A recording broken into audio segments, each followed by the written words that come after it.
साथियों नमस्कार, वंदे मातरम, जय हिंद। मैं राजू मिश्रा, विश्व शक्ति पार्टी का प्रदेश उपाध्यक्ष हरियाणा, किसान मजदूर जागृति मंच का संयोजक और अखंड हिंदू राष्ट्र मोर्चा का सहयोगी।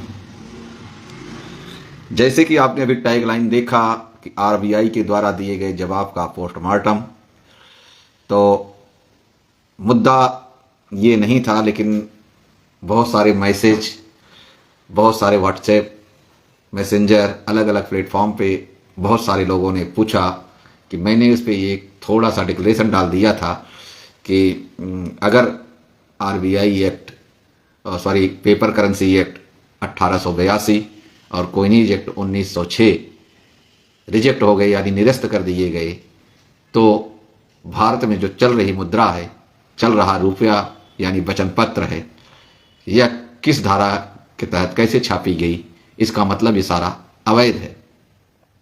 तो आज के लाइव में यही डिस्कस करेंगे आप लोगों के सामने। और आपसे चर्चा शुरू करने से पहले आपसे एक गुजारिश है, वो ये कि आप अगर YouTube पे देख रहे हैं तो चैनल लाइव और सब्सक्राइब कर लें, फेसबुक पे देख रहे हैं आप तो फॉलो कर लें।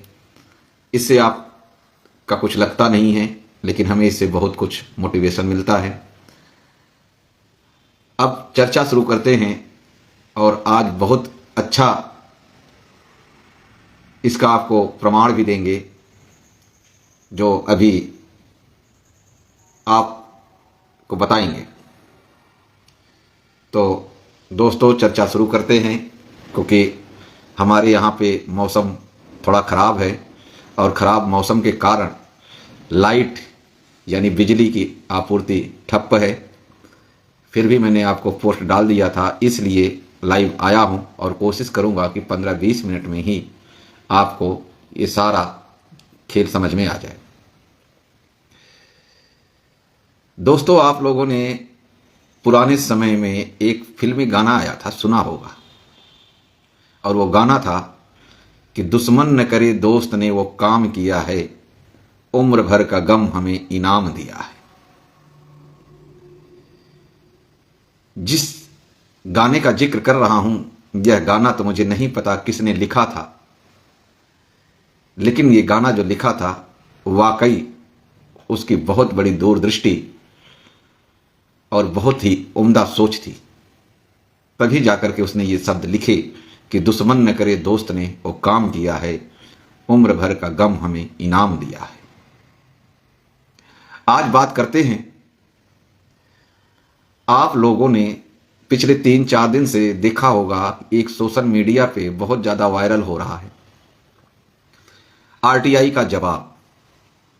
मैं उस व्यक्ति को नहीं जानता पर्सनली जिसने मेरे पास भेजा था मेरे व्हाट्सएप पे, और जब मैं उस आरटीआई को पढ़ा तो मैंने उसका जवाब भी मेंशन करते हुए फेसबुक पर टैग कर दिया, और परिणाम स्वरूप यह हुआ कि वो देखते ही देखते बहुत सारे लोगों ने उसको शेयर कर दिया और वो एक तरह से वायरल हो गया।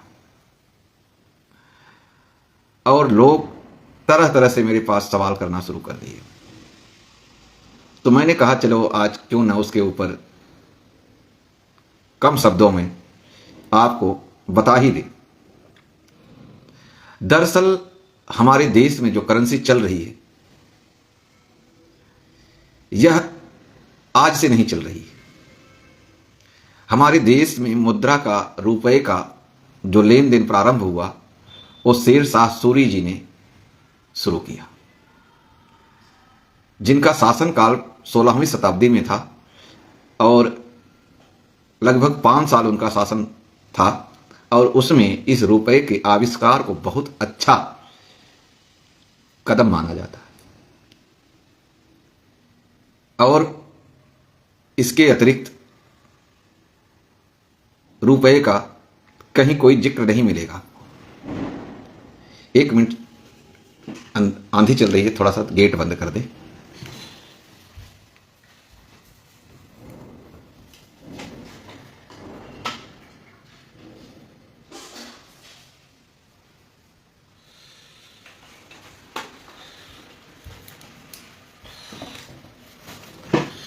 और आज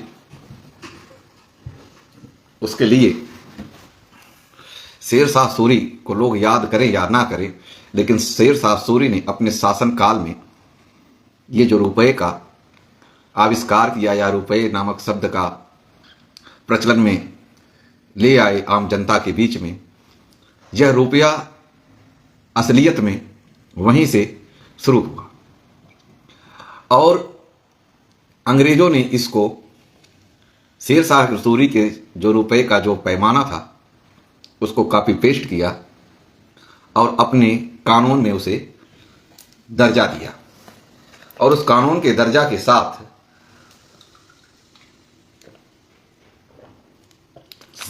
आज तक ये रुपया चल रहा है। अब ये रुपया शोषण का जरिया कैसे बन गया, इसे आपको समझने की आवश्यकता है। 1934 में सेंट्रल बैंक नामक बीमारी हमारे देश में आई, जो रिजर्व बैंक ऑफ इंडिया नामक संस्था आज हमारे देश में काम कर रही है और पूरे रुपए को वही कंट्रोल करती है। यहां आपको बताएं कि रिजर्व बैंक जो हमारे देश में चलन में पूरी करेंसी है, उसका सिर्फ 5 से 10% रुपए ही छापती है। बाकी का सारा रुपया इनलीगल, गैर कानूनी तरीके से बैंक हवा में छाप देता है। जैसे अगर आप पूछेंगे तो आपको पता चलेगा कि रिजर्व बैंक ने 39 लाख करोड़ रुपए छापे और अगर उसका दूसरा डेटा लेंगे कर्ज का तो आपको पता चलेगा कि जनवरी में यानी जनवरी 2025 में कर्ज 405 करोड़ रुपए बैंकों ने बांट दिए। अब ये जो 405 करोड़ रुपए आए, अगर 39 लाख करोड़ में से निकाल दिया जाए तो बाकी के सारे रुपए फर्जी।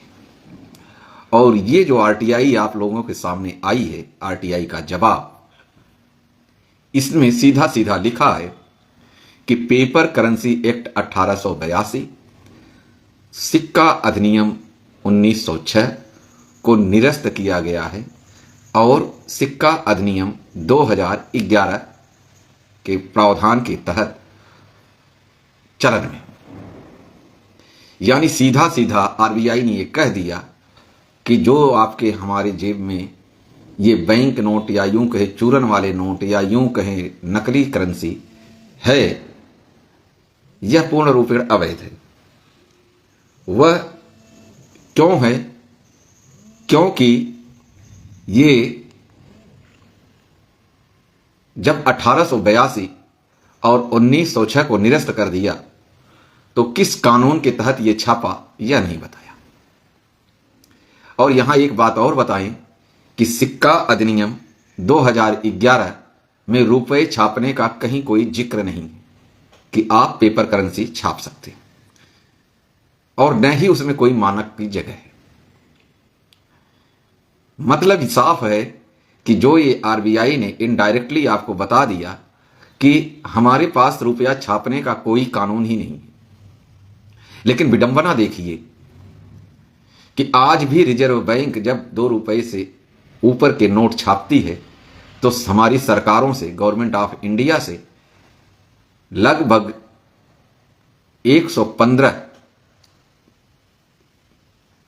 115 करोड़ के गोल्ड और 85 करोड़ के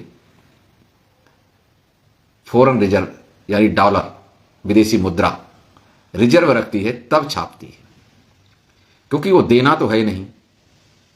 यानी अगर कहें तो शेर शाह सूरी के द्वारा बनाए गए रुपए के फार्मूले पे आज भी वो काम कर रही है। ये बात अलग है कि उसका कूटकरण करके, क्योंकि जैसे जैसे हमारे देश में गोल्ड का भंडार था और ये धीरे धीरे लूटना शुरू किए, अब लोगों के पास घरों में तोला और ग्राम में गोल्ड आ गया।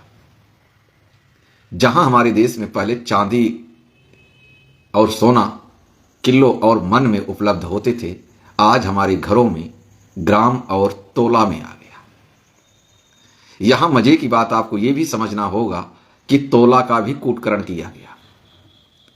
जो 1 तोला होता था वो उसका ओरिजिनल वजन जो था 11.664 मिलीग्राम होता था, लेकिन वर्तमान समय में उस तोले का जो कूटकरण रूप है वो है 10 ग्राम। 10 ग्राम को तोला मान के बैठ गए। अभी हालिया आपने देखा होगा कि सरकार ने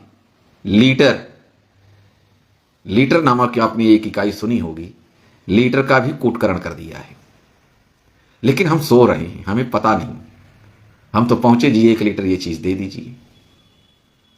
एग्जाम्पल के तौर पे आपको बताएं तो ये पानी की बोतल है और ये पानी की बोतल 1 लीटर है। इसका 1 लीटर का मतलब है 1000 मिलीग्राम। लेकिन आप अभी बाजार में जाएं और 1 लीटर सरसों का तेल खरीदें तो आपको लगभग 910 मिलीग्राम मिलेगा, यानी 90 ग्राम का चूना आपको लग गया। और वहीं पानी आप खरीदने जा रहे हैं तो आपको 1000 मिलीग्राम मिल रहा है। लीटर एक ही है, लेकिन लागू 2 तरीके से हो गया। पानी के लिए अलग पैमाना हो गया, सरसों के तेल के लिए अलग हो गया। ऐसे ही आप पेट्रोल पंप पे जाएंगे, डीजल पेट्रोल के लिए अलग पैमाना है। आखिर ये क्यों? क्योंकि हम और आप सोए हुए, हमें कुछ नहीं लेना देना। हम तो उस रास्ते पे चल रहे हैं जैसे भेड़ों को चराने के लिए बकरियों की आवश्यकता होती है। ऐसे ही हमें आपको गुमराह करने के लिए, दिग्भ्रमित करने के लिए रेप ऑफ द माइंड के सिद्धांत पर नेताओं की जरूरत होती है, और वो नेता हमें आपको गुमराह कर देते हैं। और मजे की बात यह है कि इसके साथ साथ हमारे देश में संविधान का ध्वंस दिखाकर कोर्ट और कानून को भी गुमराह कर दिया जाता है, जिस वजह से आज हम मरने के लिए मजबूर हो रहे हैं। अभी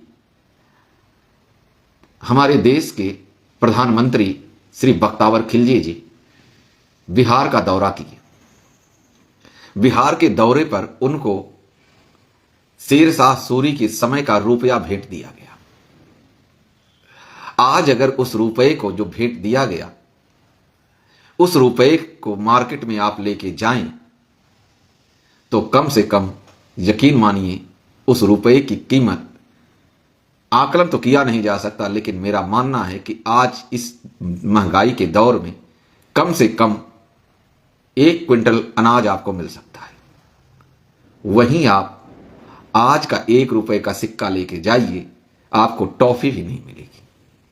अब आप इस चीज को सोचिए कि कितना हमारे साथ लूट हुआ है। और ये हवा में नहीं हुआ है, ये हमारे आपके अज्ञानता के कारण हो रहा है और हुआ है। क्योंकि हम जो ये परचून वाला नोट है, ब्रिटिश गवर्नमेंट का वचन खंड या वचन पत्र, हम इसी को, गारंटी पत्र को ही रुपया समझे बैठे। जबकि इस जो आरटीआई का जवाब आया, इसमें डायरेक्ट उन्होंने ये बता दिया कि हम अनलीगल नोट छाप रहे हैं। क्योंकि जब कोई कानून ही नहीं तो नोट छापा ही नहीं जा सकता। सिक्का अधिनियम 2011 का जिसका इन्होंने जिक्र दिया है, उसमें अगर इंक्लोज 5 पढ़ेंगे तो उसमें दिया हुआ है जहां रुपए का पैमाना मानक स्थिति है उस जगह को रिक्त रखा गया है। उसमें सिर्फ सिक्का छापने की बात हुई है, सिक्का ढलाई की। वो सिक्का 1 रुपए का हो या 10,000 का हो, वो इस सिक्का छाप सकते हैं, न कि उस सिक्का अधिनियम की आड़ में ये पेपर करेंसी छापते। यानी आरबीआई ने आपको इनडायरेक्टली बता दिया कि हम जितने रुपए छाप रहे हैं वह सारा का सारा डुप्लीकेट, इनलीगल या नकली करेंसी है। विडंबना देखिए कि हमारे देश में अगर कोई और इस तरह का मुद्रा छाप लेता है तो उसके ऊपर मुकदमा चलता है। नकली करेंसी के तहत। तो नकली करेंसी के तहत अगर मुकदमा चला दिया गया तो असली करेंसी का भी तो कोई वजूद होगा। वो वजूद क्या है वो आज तक कोई बता नहीं रहा है। आप चाहे आरटीआई लगाएं, चाहे एविडेंस एक्ट यानी साक्ष्य अधिनियम 1872 किंग क्लॉज 76 में लगाएं, आपको वो नहीं बताएंगे। ये आप इस तरीके से समझें कि गांव में एक बार एक व्यक्ति, हालांकि ये मजाकिया है लेकिन सीख बहुत बड़ी देता है।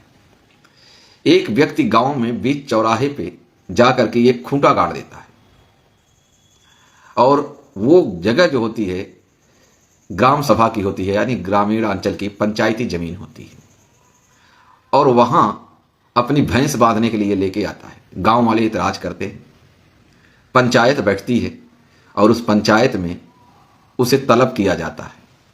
जब वह व्यक्ति आता है तो पंचायत में बात रखी जाती है कि आपने इस चौराहे पे जो खूंटा गाड़ा है यह बहुत गलत काम किया। वो कहता हाँ जी गलत किया। कहता आपको पता है कि यहाँ आने जाने वाले अगर किसी के पैर में ठोकर लगी तो वो गिर सकता है। बोला हाँ जी ये गलत है। बोला यहाँ इस खूंटे से जहाँ आप पशु बांधोगे वो यहाँ मलमूत्र करेगा तो यह जगह गंदी होगी। बोला हाँ जी यह भी गलत है, मैं मानता हूँ। बोला यहाँ पे लोग आते जाते हैं, गांव की महिलाएं निकलती हैं, बच्चियां निकलती हैं, बच्चे निकलते हैं। अगर आपकी पशु गाय भैंस जिसे बांधोगे वो सींग मार देगी तो उसकी मौत भी हो सकती है और उसके साथ बड़ी दुर्घटना हो सकती है। बोला हाँ जी ये भी गलत है। बोला जब ये सारी चीज़ें गलत तुम मान रहे हो तो आगे क्या करना चाहिए? तो वह व्यक्ति बड़े सातिराना अंदाज में कहता है कि पंचायत की हर बात तो मैंने मान ली, लेकिन पंचायत मेरी एक बात मान ले। पंचायत बोली क्या? तो बोला मेरा खूंटा वहीं गड़ेगा। कहने का मतलब ये है कि आप जितना मर्जी घूम फिर के वो कर लो, लेकिन करना इनको वहीं खूंटा गाड़ना है। ये आखिर हो क्यों रहा है? क्यों हो रहा है? क्योंकि हम और आप गहरी नींद में सो रहे हैं, और जब तक इस नींद से जागेंगे नहीं, सवाल जवाब करेंगे नहीं, शासन प्रशासन से पूछेंगे नहीं, आंदोलन करेंगे नहीं, तब तक हमें आपको कुछ नहीं मिलेगा। ऐसे ही धमकाए जाते रहेंगे, कभी पुलिस के द्वारा, कभी बैंक के द्वारा, कभी रिकवरी एजेंट के द्वारा, कभी तहसीलदार के द्वारा, कभी डीएम के द्वारा, कभी पटवारी के द्वारा। यानी इनका ये जो पैनल है, ये पैनल आपको इस तरीके से धमकाते रहेगा और आप शोषण का शिकार होते रहेंगे। यकीन मानिए अगर आप इस चीज का विरोध करना शुरू कर देंगे तो लोग आपको पागल कहेंगे, क्योंकि आज लोगों के दिमाग पर बस एक ही पट्टी बंधी है और वो ये कि आपने कर्ज लिया है तो कर्ज तो देना ही पड़ेगा। लेकिन कौन सा कर्ज लिया है ये कोई नहीं पूछता, कैसा कर्ज लिया है ये कोई नहीं पूछता, किस चीज का कर्ज में आपको अनुदान हुआ है, किस चीज का आदान प्रदान हुआ है, यह कोई नहीं पूछता। सिर्फ पूछते हैं तो क्या कि आपने कर्ज लिया है तो दे के इस कलेश को खत्म करो। आखिर कैसे?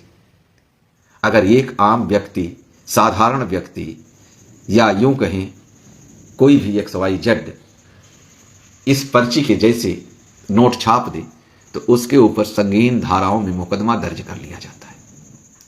तो आखिर आज ये RBI क्या हमारे देश के संविधान और कानून से बड़ा हो गया, जो सरेआम डंके की चोट पर यह कह भी रहा है कि मैं नकली करेंसी छाप रहा हूं, और उसके बावजूद भी हम लोग विरोध नहीं कर रहे? क्या हम इतने ज्यादा गुलाम हो चुके हैं? क्योंकि सवाल यह नहीं है कि RBI act, paper currency act 1882 reject किया, निरस्त किया गया, कोइनेज एक्ट 1906 निरस्त किया गया। सवाल यह है कि यह नोट किस कानून के तहत छापा जा रहा है। इसमें कुछ लोग ये कहते हैं, और जवाब भी आता है अगर आप लगाएंगे, कि RBI एक्ट 1934 की धारा 22 के तहत रुपए छापे जा रहे हैं। RBI एक्ट 1934 की धारा 22 वो ये नहीं कहती कि आप रुपए छापिए, उसमें एक अधिकार दिया है कि 2 रुपए से अधिक का नोट छापने का केवल और केवल मात्र एक रिजर्व बैंक ऑफ इंडिया का ही अधिकार है। अधिकार देना एक अलग चीज है, लेकिन अधिकार के तहत काम करना एक अलग चीज है। अब यहां पे एक और सवाल आता है कि आखिर भारत के रुपए को खत्म करने का उद्देश्य क्या है। भारत के रुपए को खत्म करने के उद्देश्य के पीछे अगर आप अध्ययन करेंगे, थोड़ा सा दिमाग लगाएंगे, तो आपको पता चलेगा कि आपको लाचार और मजदूर बना करके गुलाम बनाना। क्योंकि जब आपके पास रुपया नहीं होगा, यानी अर्थ नहीं होगा, तो आप जीरो हैं। और ये आज से नहीं चल रहा है। इसके पीछे अगर आप कारण में जाएंगे तो कारण आपको पता चलेगा इंडिजीनियस एक्ट, जिसे इंडिपेंडेंट एक्ट 1947 का नाम दिया गया। तो इस तरीके से अगर आप इसको कड़ी से कड़ी जोड़ना शुरू करेंगे तो आपको पता चलेगा कि वाकई हम अंधेरे में हैं।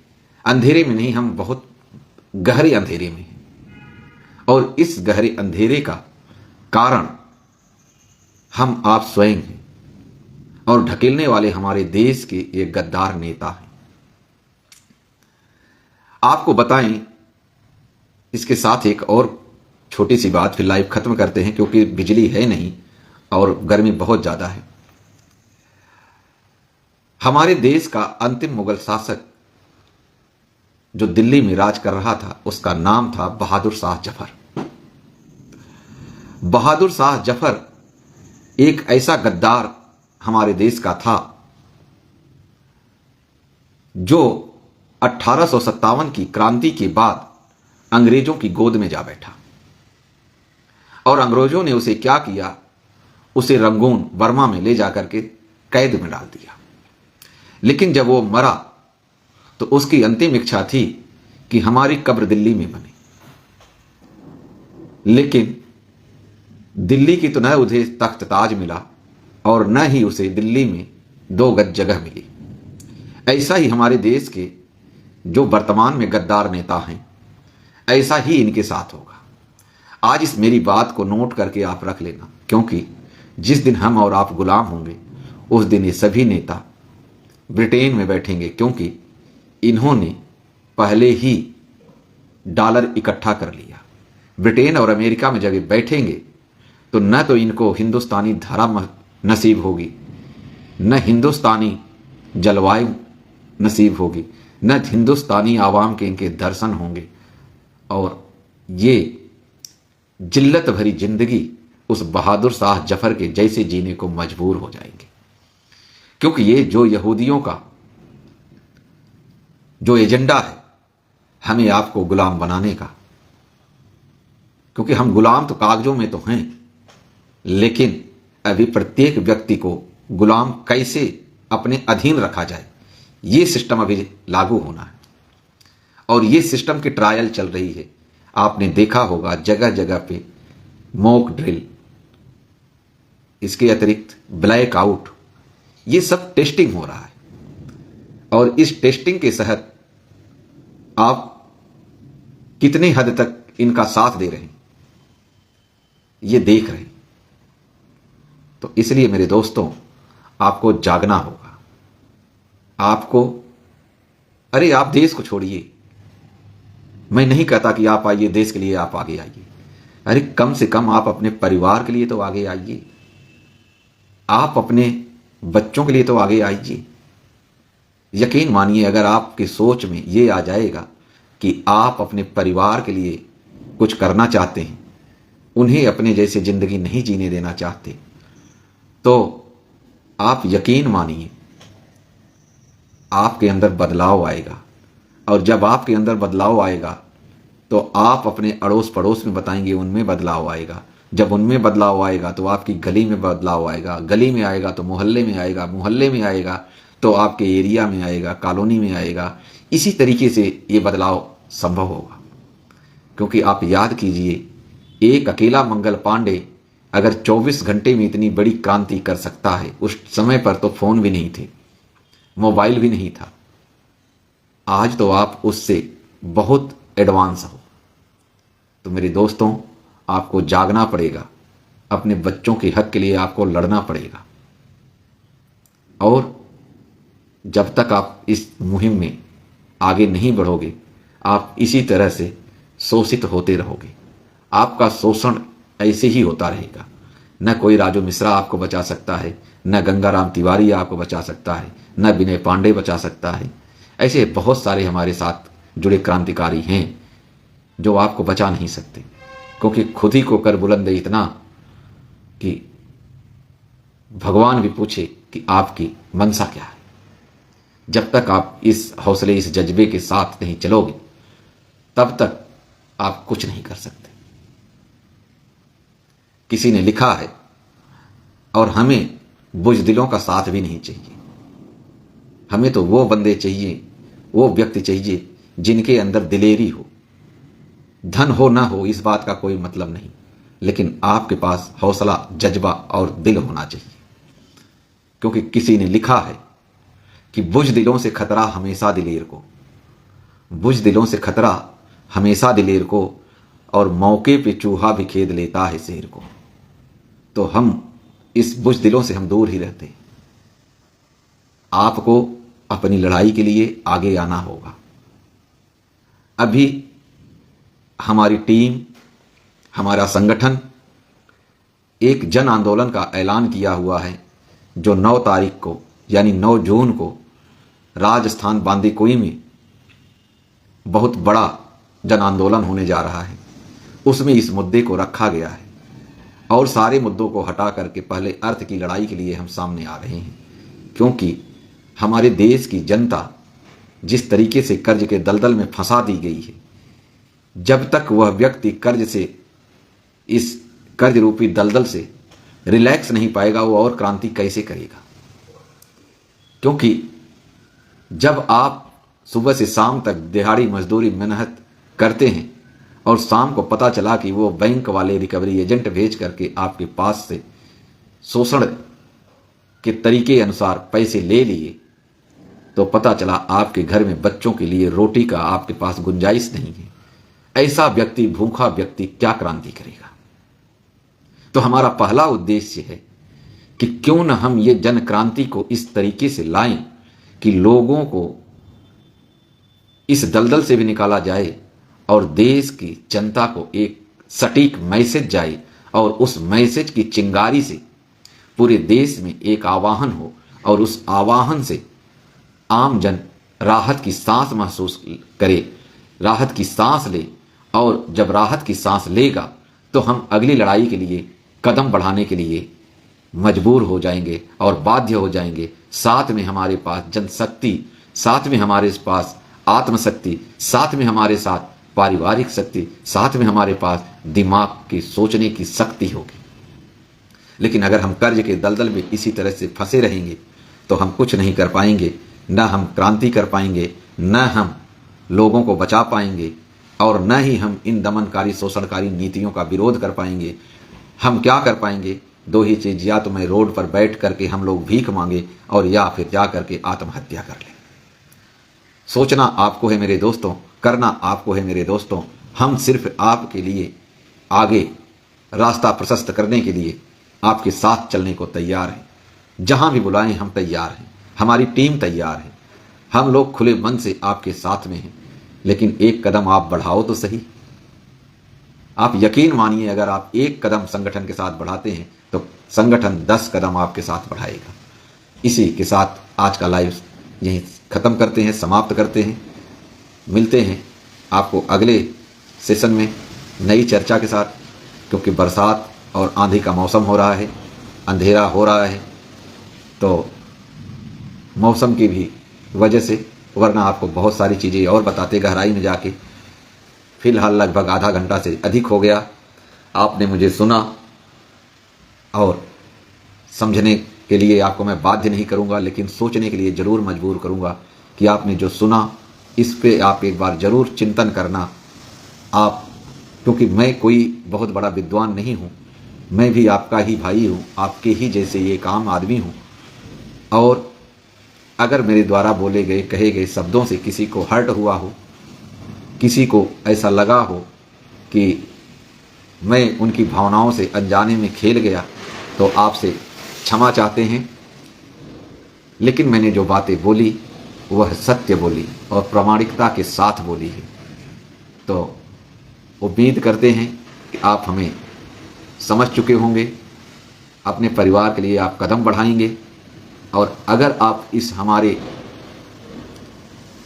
आंदोलन में शिरकत करना चाहते हैं तो आप हमारे द्वारा बताए गए मैसेज पे, हालांकि उसके पंपलेट्स अभी अपलोड नहीं किया हूँ, फेसबुक पे भी अपलोड कर दूंगा। ग्रुप में तो चल रहा है, ग्रुप में आप कहीं न कहीं से जुड़े होंगे, आपको मिल जाएगा, और नहीं तो फेसबुक पे भी अपलोड कर देंगे। अगर आपको फिर भी न मिले तो आप हमारे सिस्टम के नंबर पर व्हाट्सएप मैसेज डाल देंगे तो आपको मिल जाएगा। नंबर मैं बोल देता हूँ, 94 684 77 951 94 684 77 951। ध्यान रखें, इस पर सिर्फ व्हाट्सएप मैसेज ही जाएगा, क्योंकि ये कंप्यूटराइज सिस्टम से जुड़ा हुआ नंबर है। इस पे आपका कोई कॉल पिक नहीं होगी, लेकिन आप मैसेज करेंगे तो उसका क्विक रिप्लाई आपको मिल जाएगा। इसी के साथ दोस्तों, जय हिंद, वंदे मातरम।